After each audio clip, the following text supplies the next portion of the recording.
Well, dear friends, we're up to lecture 3 in our journey through Exodus. And today we're looking at chapters 4 to 6.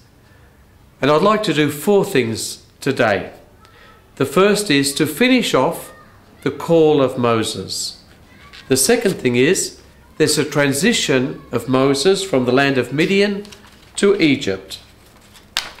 The third thing is I'd like to look at Moses' first encounter with Pharaoh and then what that has in its repercussions for the Jewish people. They're oppressed even more. That's all chapter 5. And finally, I'd like to look at the second account of the call of Moses. That's in chapter 6. So first off, the call of Moses from chapter 3, finished now in the first part of chapter 4.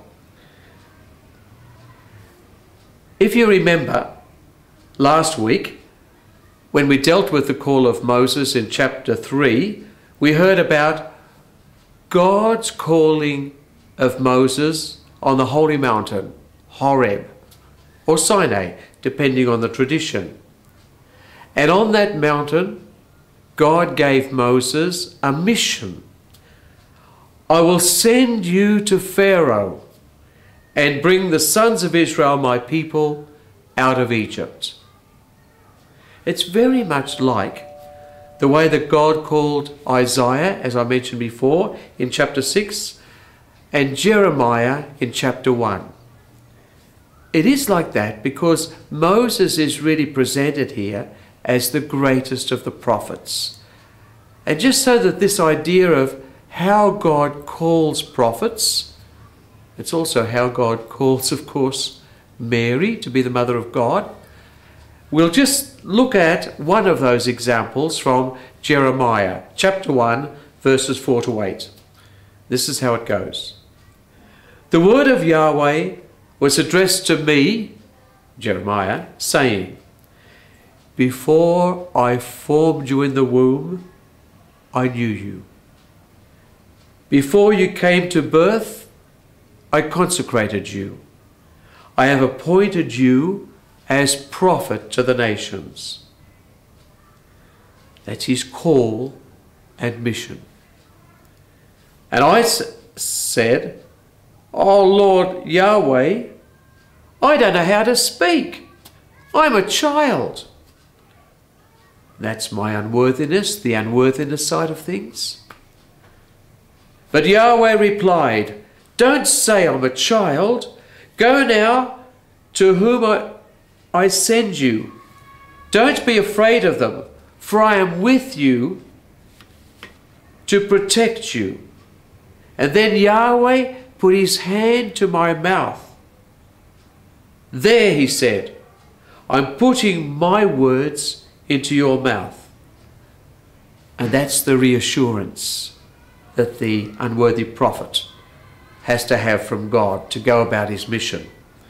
And I guess in that sense of call and mission, that sense of the prophet's unworthiness, and that need for reassurance which God gives, we have a strong sense of something that's true in our spiritual life. God chooses never the experts, never the great people of the world. God so often chooses flawed people for his purpose, so that people can sense that it's God who is doing the work through the medium of these people. That's exactly how Mother Teresa of Calcutta, of course, saw herself and spoke about herself. And probably all leaders who have a sense of their mission from God will always be aware of their flaws and say that really it's God who's doing everything through me. Now, this reassurance is further given by God to Moses by telling him that he can do 3 things. First, God says to Moses, throw your staff on the ground and it'll become a serpent. Put your hand into your bosom, take it out and you'll see it's leprous. Put it back again, it'll be okay. Now pour some water from the river onto the earth and it'll turn into blood. You think, now what's all this a little bit about? Well, there's a couple of things happening here. What's happening, firstly, is that we are in the land of Egypt, so it's a land where there are lots of magicians and tricks and miracles and all things like that. So this is a sense of where we are and the sense of what the Egyptian magicians might do. Secondly, of course, we're prefiguring in some way what is going to happen with the 10 plagues of Egypt. Also, we could say that these signs don't work infallibly. For some, a sign is a call to faith, but for others, it's a sense of unbelief. I don't know what this is about. I don't have faith. Now, you'll notice in this book, it's a beautiful book. It's a book by Terence Fretheim on the Exodus, and it's a book for teaching and preaching. So it's an excellent book.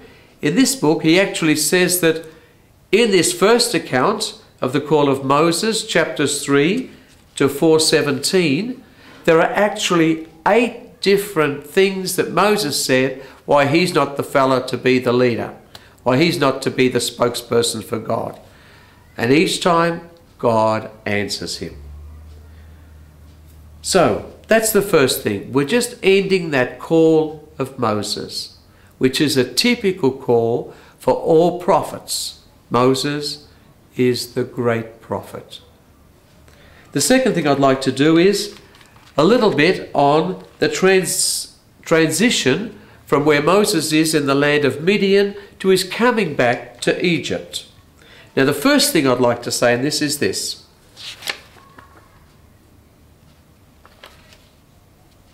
Yahweh said to Moses in Midian, "Go, return to Egypt, for all those who wanted to kill you are dead." So Moses took his wife and his son, and putting them on a donkey, he started back for the land of Egypt. That's in verse 19 of chapter 4. Now, if you're listening to that, of course your mind will go straight to St. Matthew, because they're the very words that God says to Joseph in a dream. Those who wanted to kill the child are dead. So now take your wife and child back into Israel. And we have the image of Joseph leading Mary and Jesus on a donkey. That's a typical way St. Matthew, in those first 2 chapters, the infancy chapters, will turn to the story of Moses and the whole of the Old Testament, but in particular the story of Moses, to say how wonderful Jesus really is. So there's that, and then the next thing I'd like to talk briefly about is the fact that it's said that God will harden Pharaoh's heart. Now that's a puzzling thing for us, because we don't believe that God actually hardens people's hearts as such, but it's we ourselves, in our blindness and our sinfulness, who become hard-hearted. It's our responsibility, not God's. We can't blame God for that. Well, let's have a little bit of a look at this. And again, in this book by Terence Fretheim, he spends 9 whole pages looking at that. I just want to spend a couple of words at that, and it's to say something like this.